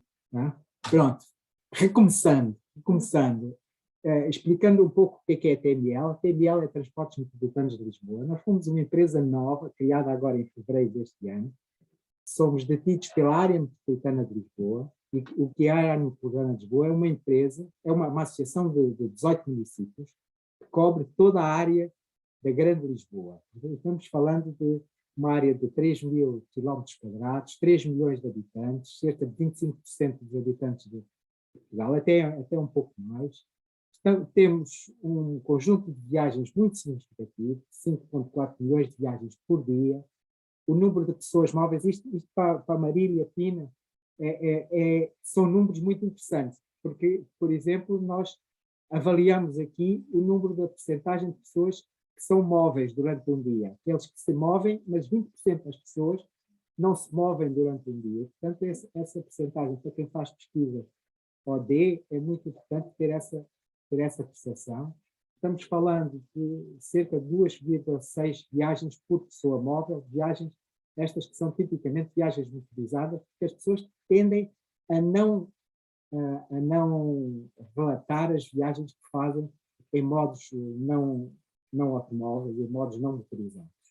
E Lisboa tem também um peso, a área metropolitana de Lisboa tem um peso muito grande naquilo que são as empresas e nos postos de trabalho. O que é importante dizer aqui é que a Transportes Metropolitanos de Lisboa foi criada por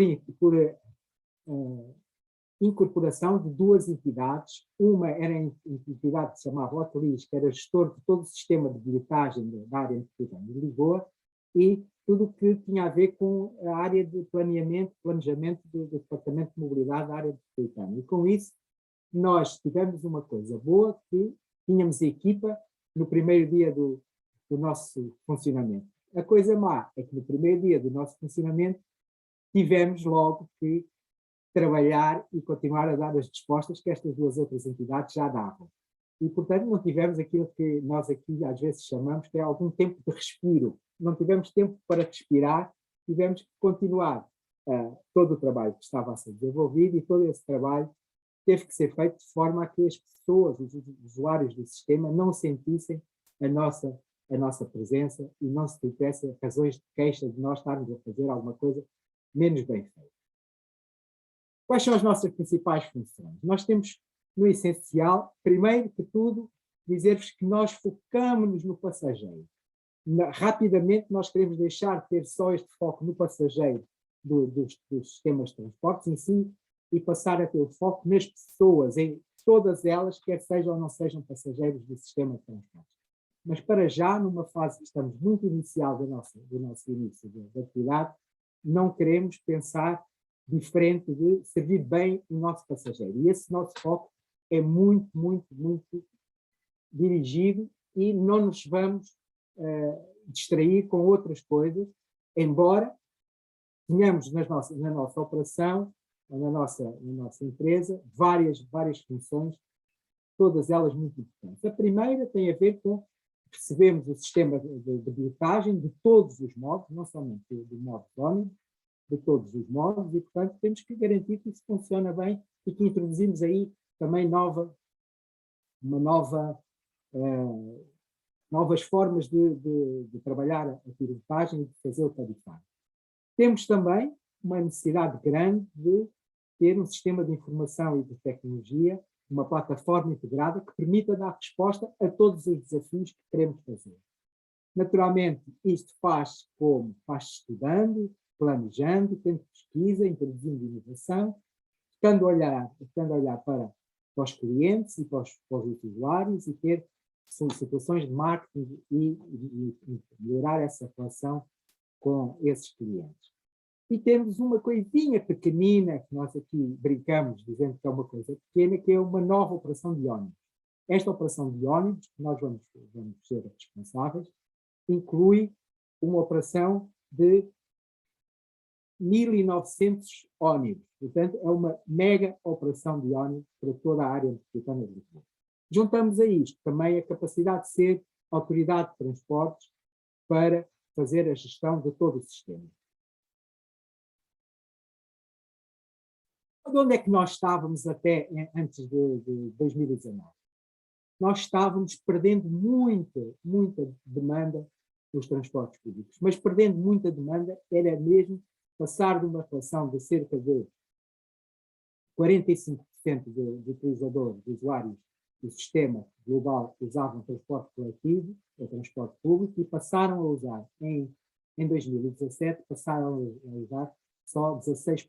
E tivemos então aqui uma quebra imensa, de mais de 32 pontos percentuais entre 1991 e 2017. Esta situação não era uma situação que nós pudéssemos manter.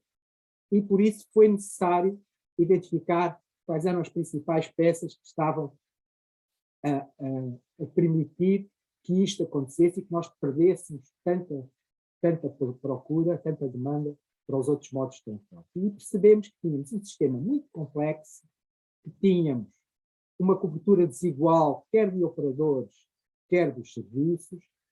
As pessoas não entendiam o sistema e o sistema tinha um preço para cada usuário que podia variar muito e era sentido como um preço muito elevado.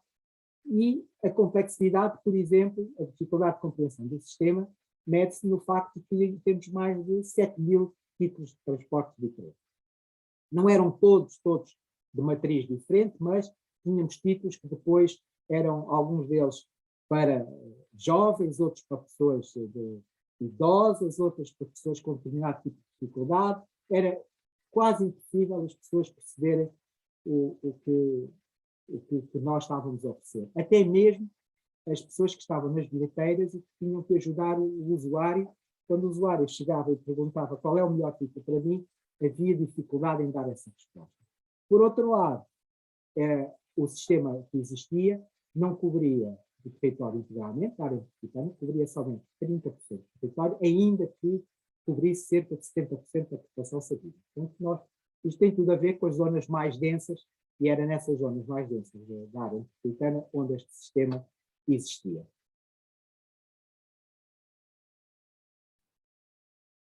Com o novo sistema que entrou em abril de 2019, nós passamos a ter, que se chama Sistema Navegante, passamos a ter uma lógica completamente diferente. Passamos a ter uma lógica em que todos os modos passam a estar integrados no novo título, e, portanto, isso permitiu alargar a intermodalidade para toda a área metropolitana. Toda a área metropolitana passou a estar incluída com este novo título, e, portanto, deixou de haver zonas do território que não eram utilizadas, ou que não podíamos usar este título, e o preço reduziu muito. O preço, que era muito variável e dependia muito do para origem destino que as pessoas queriam usar, passou a ter só duas simplificações. Ou era para usar numa zona urbana, dentro de cada um dos municípios, e por isso tinha um preço de 30 euros, ou o navegante metropolitano que dá acesso a toda a área metropolitana tinha um preço de 40 euros. E depois introduzimos também aqui algo diferente. Pensámos que muitas das vezes, até pelos relatos que tínhamos de falar com as pessoas, que os jovens necessitavam de ter acesso ao transporte público, e o transporte público era caro. Então, o navegante, para menos de 12 anos, passou a ser gratuito, totalmente gratuito para todas as pessoas, todos os jovens com menos de 12 anos. E os mais velhos, os acima de 65, passaram a ter acesso também a toda a rede por um preço que corresponde a metade do valor do navegante metropolitano, cerca de 20 euros. Não é cerca, é 20 euros. Outra coisa que sentimos que era importante é que as famílias, apesar do preço ter diminuído muito, as famílias, quando tinham que comprar 2, 3, 4 passes, isso tudo somado representava um grande encargo no orçamento familiar, e por isso foi necessário criar dois tipos de navegante, que é o navegante família, para as pessoas que só precisam do navegante na lógica do município, ou para as pessoas que necessitam de navegante numa lógica mais metropolitana, de toda a área metropolitana. E esse título de família corresponde ao preço de 2 pessoas estarem a utilizar o sistema, mesmo que a família tenha 4, 5, 6 pessoas, só pagam no seu conjunto o correspondente a 2 pessoas. Tem um esforço muito grande, isto correspondeu a um esforço muito grande financeiro, que eu aqui não vou explicar, mas teve aquilo que todos nós esperávamos, foi uma resposta muito boa da demanda. A demanda aumentou 18% só naquele período de abril a dezembro, mas depois surgiu a pandemia. E com a pandemia, tudo aquilo que tínhamos ganho foi perdido. Felizmente, neste momento, estamos recuperando e já estamos próximos daquilo que eram os nossos valores em 2018, ou seja, antes de termos implementado o sistema navegante. Temos fé que, mas isto é mesmo ser um otimista, sou normalmente um otimista, temos essa expectativa que seja possível recuperar ainda durante 2022, início de 2023, os números iniciais de 2019. Mas é algum otimismo da nossa parte, porque neste momento estamos em 76%, 77% do que tínhamos antes da pandemia. Todo este novo sistema foi feito, e a lógica de integração de todos os modos foi feito já numa perspectiva de uma abordagem de Mobility as a Service, ou seja, começar a criar as condições para, com a integração de todos os modos, podermos ter uma oferta mais integrada de tudo que é transporte, sistema de transportes na área metropolitana de Lisboa. Mas falava eu daquilo que é uma pequenina alteração do que vai acontecer aqui em Lisboa, que é esta operação de sistema de ônibus que vai cobrir toda a área metropolitana de Lisboa, somente com exceção das redes urbanas de Lisboa, Cascais e da Fé. Tudo o resto vai ser operado por nós, Transportes Metropolitanos de Lisboa, sob uma marca, a marca da Capital Metropolitana, e estamos falando de uma operação que envolve 88 milhões de veículos quilómetros por ano, ou 1.900 novos veículos, como eu referi, e fizemos um esforço muito grande para que a idade média da frota, dos ônibus, baixasse muito. E essa idade média dos ônibus, em termos daquilo que foi o contrato, baixou para menos de 1 ano. Vamos ter uma imagem única de todo o sistema. E vamos ter qualquer coisa como 580 linhas, das quais somente 22% vão ser iguais àquilo que hoje existe no sistema. E 23% dessas linhas que vamos ter serão linhas novas. Linhas novas que correspondem a servir zonas que hoje não são bem servidas, corresponde a aumentar também a frequência da oferta, e essa frequência é aumentada muitas vezes nos períodos horários que as pessoas mais se queixavam. Nós ouvimos as pessoas, tentámos perceber o que cada um dizia que poderia ser melhorado no sistema, e havia sistematicamente queixas de que o sistema não respondia bem fora dos períodos de pico, não respondia bem nos períodos de fora de fim do dia, não respondia bem durante os dias de final de semana. E por isso nós também estamos a aumentar muito a nossa oferta nesses períodos. Como o tempo é pouco, eu não vou falar tanto sobre o que é o atual e o que vai ser o nosso futuro, mas gostava muito de vos deixar duas mensagens importantes. A nossa preocupação com o clima e com as alterações climáticas que o impacto dos sistemas biónicos têm, e por isso nós fizemos no nosso concurso o pedido que pelo menos 5% dos veículos fossem não poluentes, que 90% dos veículos fossem no mínimo classe Euro 5 ou superior, como boa parte dos concursos das respostas foram no sentido de veículos novos. Então, todos estes veículos vão ser Euro 6 e, portanto, são veículos com praticamente com níveis de poluição já muito reduzidos e todos os novos veículos que viermos a ter, a sua idade média tem que manter-se e, portanto, tem que ser tipicamente veículos novos ou com muito poucos anos. E a preocupação com o usuário, a preocupação com o passageiro, que os veículos fossem adaptados para cadeiras de rodas, que tivessem a possibilidade de ter piso rebaixado para facilitar todas as operações, que fossem adaptados a pessoas de mobilidade reduzida, tivessem sistema de ajoelhamento, que é baixar um pouco o autocarro para que o ônibus, peço desculpa, baixassem um pouco o ônibus para facilitar o acesso e, portanto, toda esta aposta foi feita dessa forma. Esta mega operação de ônibus tem que ser gerida. Esta é uma grande dificuldade deste processo. Partimos do passageiro, que é a nossa base, mas nós temos que gerir a informação toda que vamos gerar. Primeira grande decisão que tomamos foi tudo deve ser baseado em serviços abertos. Ou seja, nós vamos gerar muitos dados, nós não temos a veleidade de pensar que sabemos tirar todo o partido dos dados, temos ideias, sabemos como fazer, mas sabemos que há muitas pessoas a pensar também sobre o sistema e a poder fazer sugestões sobre o sistema. E por isso resolvemos que devíamos ter uma filosofia de dados abertos e vamos permitir, naturalmente, respeitando tudo o que é necessário respeitar por causa da proteção de dados individuais, mas vamos dar a possibilidade das pessoas olharem para os dados e fazerem propostas de melhoria e apresentarem apps, aplicações que possam responder a necessidades de nichos de mercado que nós não estamos a conseguir atingir.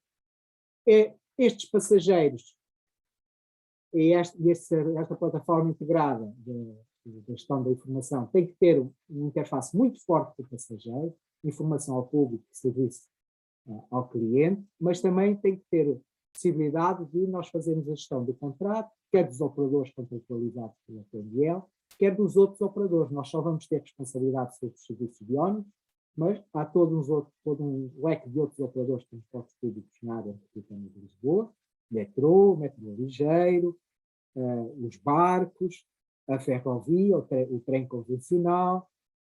Temos vários outros modos que era necessário incluir nesta plataforma e ir gerindo também a sua oferta. E temos algo que para nós é muito importante, começamos a ter muitos operadores de mobilidade partilhada. Estamos aqui falando das bicicletas, estamos aqui falando das scooters, estamos aqui falando do módulo a pé e de outras propostas que possam vir a surgir e que nós temos que estar disponíveis para acolherem este sistema. Este sistema não é um sistema de ônibus, é um sistema em que o transporte público é estruturante, mas aquilo que nós comumente chamamos a last mile, a última milha, quer no início, quer no fim, ou a primeira e a última milha, como eu gosto de dizer, essas necessidades de mobilidade, por vezes, não estão cobertas e, portanto, aqui, esta ligação que nós queremos ter aos operadores de mobilidade partilhada, e podemos dar o exemplo que neste momento já temos, por exemplo, com a Bolt, com quem temos acordos para a utilização seja mais fácil, mas temos outros, com vários operadores de bicicletas. Esta lógica era uma lógica importante. E também era importante ter, na relação com os passageiros, uma rede de redes internas. Com tudo isto, nós criamos a plataforma, estamos criando a plataforma integrada da gestão da informação, que vai ter dados para o planejamento da rede, vai ter dados para a gestão de contrato, vai ter dados importantes para a gestão da dieta intermodal. E o que é que queremos dizer com isto? Queremos dizer que é necessário depois, o passageiro, o utilizador, quando usa o sistema, não quer saber para quem vai o dinheiro, como é feita a repartição do dinheiro. Essa repartição e essa se quisermos, a forma como depois é feita a gestão do negócio para o utilizador não é nada importante. Mas para todos os operadores e para nós em particular também, essa gestão é muito importante. E, portanto, é necessário fazer a gestão da diética intermodal e de todas as receitas. E depois temos saídas desta nossa plataforma. Uma, para nós, é fundamental, é a informação ao público, com os painéis de informação. Nós vamos ter um conjunto muito significativo de painéis de informação, vamos ter 370 painéis de informação, que ainda assim são poucos para a área metropolitana de Lisboa, porque a área é muito grande, mas passámos de 4 ou 5 para 370 painéis de informação, e depois passamos a ter que, de forma muito mais fácil de comunicar com as pessoas. Vamos ter várias apps e websites para as pessoas poderem comunicar connosco. Temos sempre o cuidado de todas estas plataformas permitirem a interação. Não são só plataformas em que nós comunicamos as coisas, são plataformas em que as pessoas também podem falar connosco, podem dar sugestões. Mais uma vez, nós sabemos que não sabemos tudo e não podemos estar e não conseguimos estar atentos a tudo.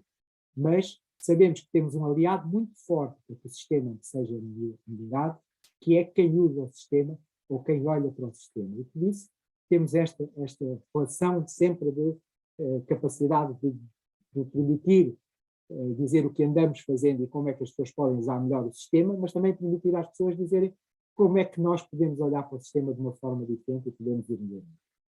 Temos também uma lógica com as entidades empresariais, fazemos a gestão com outras entidades de dados abertos, CMDL quer dizer Câmara Municipal de Lisboa, ou seja, município de Lisboa, mas há outros. Estamos trabalhando em planejadores de viagens, alguns com base em Google Maps, outros com base em outras ferramentas, e também temos aquilo que são uma relação forte com as entidades oficiais, porque às vezes, quando temos sistemas destes, há coisas que acontecem. E, portanto, temos uma relação boa com a polícia, temos uma relação boa com os corpos de bombeiros, e temos que dar informação para o NAP. NAP é National Access Point, portanto, é o ponto nacional que recebe toda a informação dos sistemas de transportes, isto numa lógica de Portugal, Lisboa, não é uma entidade que viva sozinha, nós temos que estar integrados numa lógica da área metropolitana, numa lógica nacional, e Portugal está integrado numa lógica europeia. E é importante que tudo o que nós vivemos a produzir no âmbito desta nossa plataforma possa ser lido por diversos sistemas. E, portanto, existem normativos europeus para a forma como os dados devem ser produzidos, como é que os dados devem estar arrumados, como é que devemos trabalhar dados estáticos e dados dinâmicos, e isto é um input importante da forma como nós desenhamos a plataforma de gestão, mas também vai ser um output importante para a nossa plataforma de gestão para conseguirmos, com a nossa informação, ajudar a que o sistema global europeu de mobilidade possa vir a ser melhorado. Em termos de planejamento, eu já não sei se já me perdi um bocadinho na hora, em termos de planejamento, pesquisa e inovação, nós estamos olhando para a rede metropolitana de ónibus. É algo que é muito importante para nós, a evolução da logística urbana. A logística urbana pode não ter diretamente a ver com os nossos sistemas de transportes, mas são mais um ator do sistema que partilha a mesma infraestrutura e, portanto, é fundamental nós percebermos como é que funciona a logística e a logística urbana e as restrições da logística urbana, porque isso impacta também na nossa atuação. Não podemos esquecer que a rede ciclável é fundamental. Nós, na Europa e aqui em Lisboa, apesar de sermos conhecidos pela cidade das 7 colinas, É possível usar com muita facilidade a bicicleta e, sendo possível usar a bicicleta, temos que ter uma rede metropolitana lógica, não termos ciclovias que depois terminam em lado nenhum e coisas desse género. Temos que ter o cuidado de ter uma lógica integrada da rede metropolitana ciclável. Naturalmente, estamos sempre atualizando o nosso plano de mobilidade sustentável. É algo que é um documento que nunca está terminado, é um documento que tem que estar sempre a ser melhorado, e é importante nós termos essa perspectiva e irmos buscar os dados de todo o sistema para ir alimentando este plano de mobilidade sustentável. Algo que para nós é muito importante, alguns corredores de ónibus que são corredores com elevada demanda, e tendo elevada demanda pode fazer sentido nós procurarmos infraestruturas de transportes públicos de alta capacidade. No Brasil é muito comum termos sistemas de BRT. Nós aqui também estamos usando a lógica do BRT, que é pela sua economicidade, pela forma mais fácil da sua implementação, mas também estamos olhando para sistemas de elétricos rápidos, para sistemas de light rail. Não podemos pensar que as pessoas não têm que ter uma interação fácil com o sistema, e, portanto, a interação faz pelos sistemas tarifários, e nós agora estamos trabalhando muito, já trabalhamos na lógica do espaço, agora estamos trabalhando muito na lógica dos bilhetes ocasionais, e algo que é comum a todos nós, provavelmente, que temos de trabalhar bem, que tem a ver com as fontes de financiamento. É sempre um ponto delicado que temos que ter sempre em consideração. Queria deixar-vos também aqui a indicação que a TML tem uma preocupação grande de se manter atualizada e perceber o que é que se vai fazendo na Europa, e a Europa tem um programa muito forte. A Europa, quando digo Europa, digo a Comissão Europeia, tem um programa muito forte de inovação, de pesquisa, e a TML tem estado em vários projetos. Eu aqui realço cinco projetos que estão, os primeiros 4 estão a decorrer neste momento. O Vox Pop, como vocês sabem, Vox Pop é voz popular, e portanto o que é que nós aqui estamos tentando fazer é ter a informação das pessoas para ajudar a resolver os processos de transformação digital e, eventualmente, não ir só pelo lado da tecnologia, mas as pessoas há pessoas que não sabem usar a tecnologia, mas que têm, e que nós queremos que usem sistemas, e portanto nós temos que ter aqui no Vox Pop, temos que ter essa possibilidade de perceber quais são os problemas que as pessoas têm e encontrar soluções que permitam encontrar essas respostas. O Smart Hub é um projeto piloto de soluções de hubs de mobilidade. Para vos dar um exemplo muito simples, nós, quando usamos a nossa bicicleta, depois temos que aguardar em qualquer lugar para termos a interação com o restante sistema de transporte. E, portanto, nós estamos criando aqui, é uma palavra que não sei se nós inventamos, não sei se existe no Brasil, mas que chamamos de bicicletários, ou seja, parques de estacionamento de bicicletas, que permitem acoplar também serviços. Às vezes nós precisamos fazer uma pequena manutenção da bicicleta, nós precisamos lavar a nossa bicicleta. Este exemplo destes hubs de mobilidade para bicicletas, nós estamos aqui com este projeto piloto do Smart Hub também a perceber que outros modos da micromobilidade podem entrar nesta lógica de serem complementares daquilo que é a mobilidade, a acessibilidade proporcionada pelos sistemas de transportes convencionais e acrescentar esta componente da micromobilidade.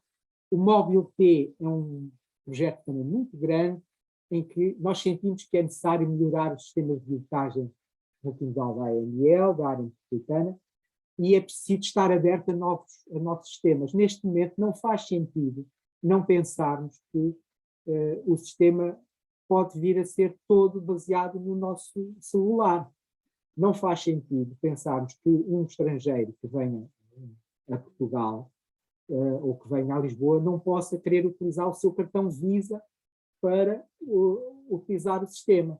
Naturalmente temos que ter os sistemas têm que ser redundantes, temos que ter várias possibilidades, ter várias ofertas para as pessoas, porque umas preferem ter o cartão convencional, outras preferem usar o celular, outras preferem ter mesmo pagando mais, não ter mais nenhum cartão, não ter mais nada e usar só o seu cartão Visa. Portanto, estamos no projeto Mobility, juntamente com vários outros parceiros europeus, a discutir como é que nós podemos melhorar esta interface com o nosso utilizador. O Data for PT é data para transportes públicos, o Data é um piloto para o formato dos dados NetEx. Os NetEx é a tal base de dados comum, ou formato de dados comum que a Comissão Europeia pretende implementar, está já a implementar, e, portanto, nós temos aqui, temos dados em GTFS, já aqui falamos sobre isso, temos dados de outros sistemas de apoio à exploração dos operadores de transportes públicos, e temos que ter formas de convergir todos esses novos dados para esta lógica dos formatos NetEx, e, portanto, estamos neste projeto de Data for PT, que é um projeto que também nos está a trazer muitos ensinamentos. Mais uma vez, algo que é muito importante falarmos tem a ver com a partilha. E várias cidades, e é o que estamos fazendo aqui também, não é? Várias cidades europeias têm já outras formas de fazer o planejamento da mobilidade urbana sustentável, e nós, ao abrigo do projeto Cívicas Plus, temos feito formação, trocas de experiência, também temos muitos casos interessantes de Lisboa para mostrar, e portanto temos feito essa interação com todos os nossos parceiros europeus. Finalmente, e é o último slide que tenho que vos apresentar, é qual é a nossa visão. A nossa visão, como te disse, nesta fase é uma visão muito centrada no passageiro. E por isso estamos construindo um CRM para conhecer melhor o nosso passageiro. Temos também que comunicar com ele. Portanto, é muito importante ter um total do passageiro. E depois temos que estar disponíveis para perceber que os serviços têm que ser abertos e que temos que ter uma relação forte com a tecnologia, com as aplicações mobile, com os planejadores, com a diética baseada em outros sistemas, e, portanto, temos que ter esta ligação com a tecnologia, mas a área metropolitana de Lisboa é também uma área metropolitana desigual, não é como nós vimos nas imagens da Recife, em que havia quase um contínuo urbano. Nós aqui na área metropolitana de Lisboa temos zonas muito urbanas e temos zonas rurais, e, portanto, é necessário ter serviços a pedir, no qual nós queremos também apostar, e a nossa ambição é ter um bom serviço de transporte flexível, que numa determinada zona pode servir para cobrir zonas de baixa densidade populacional, em que não justifica determinado tipo de oferta convencional, mas também em algumas horas do dia, nomeadamente ao final do dia, também pode fazer sentido ter transportes flexíveis. Depois, olhar para as pessoas, como é que as pessoas se interagem. Nós temos que saber qual é a nossa conta da mobilidade, nós temos que saber quanto é que gastamos na mobilidade.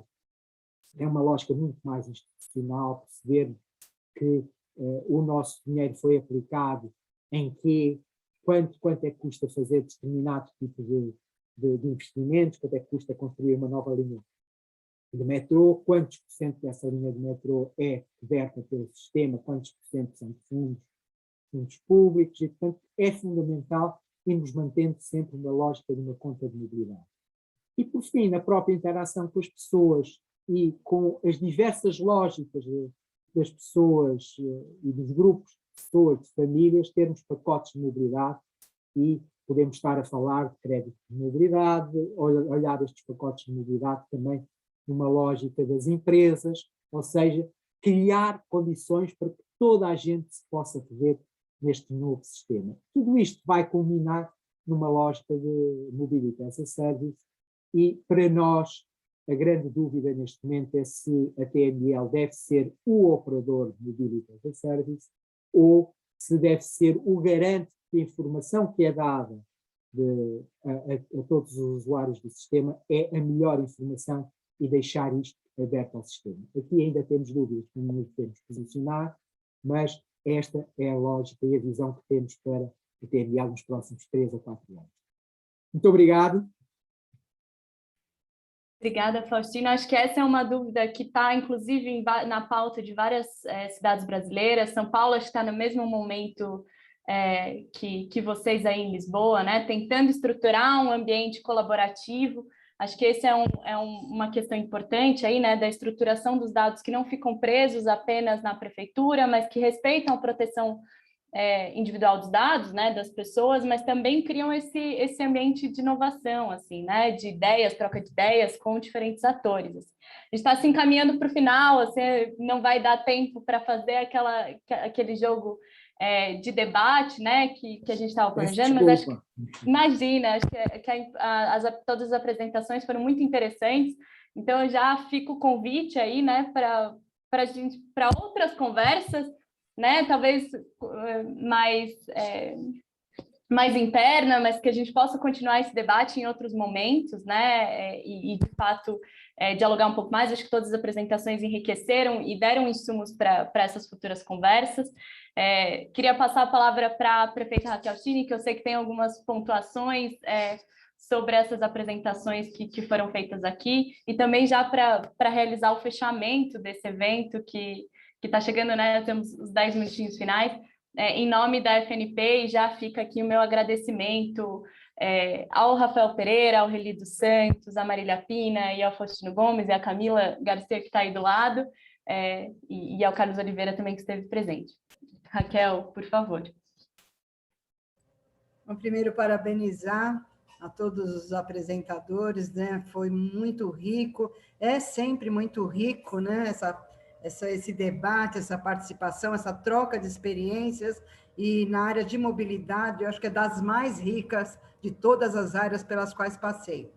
E a gente, pela Frente Nacional de Prefeitos, a gente sempre trabalhou em conjunto com o Fórum Paulista, Fórum Nacional de Mobilidade, tentando atingir os municípios pequenos, médios e os grandes, né? Os grandes, eles já têm um problema muito maior, mas ele tem uma estrutura maior também, enquanto que municípios pequenos, sequer, às vezes, dentro da administração pública, tem um órgão autônomo dentro da administração. Muitas vezes é uma diretoria, um departamento, então essa dificuldade muito grande de ter pessoas qualificadas para estruturar toda a mobilidade da cidade. E, além disso, não só esse olhar político, que é um olhar político quando um prefeito decide estruturar um órgão de mobilidade, trânsito, transporte, mas as pessoas participarem nessa troca de informação e abertura dos dados na construção dos editais de concessão é muito importante. Então, muitas vezes as prefeituras ficam reféns de um contrato e não têm acesso àquelas informações que já estão lá, capturadas pelo GPS, com Wi-Fi, temos toda uma estrutura e a gente não roda essa informação. Por quê? Muitas vezes porque não temos o acesso, outras tantas vezes porque não temos pessoas capacitadas para sequer cruzar todos esses dados abertos que estão disponíveis na rede, né? A gente vinha trabalhando aqui na Baixada Santista, são 9 municípios, com um projeto com uma universidade para fazer uma pós-graduação para duas pessoas em cada município que ajudariam o gestor na tomada de decisão, para aprender a fazer esse cruzamento de dados. Eu acho que a gente tem que partir para isso, né? Essas informações são ricas, de pesquisa origem e destino, ou o uso do cartão, nós usamos muito cartão de transporte aqui para cruzar, saber a origem e o destino em qualquer horário. A gente desenvolveu um sistema que a gente vê onde ele sai dentro da região metropolitana, porque é o mesmo operador, né? Já facilita. Mudou o operador, nós perdemos a informação. Então, nós temos que ter esse cuidado e essa capacidade de começar certo, começar um processo certo, tanto da concessão e no planejamento da cidade, né? Eu ficaria aqui 2, 3, 5 meses falando, porque é uma matéria que eu sou apaixonada e eu espero poder participar mais vezes e trocar experiências e avançar cada vez mais nesse tema com vocês, tá? Em nome da Frente Nacional de Prefeitos, Muito obrigado, parabéns a todos e que a gente consiga ajudar esses municípios menores, né, a estruturar toda a sua mobilidade para ajudar as pessoas a ter seus deslocamentos mais ágeis e mais seguros. Obrigada, gente.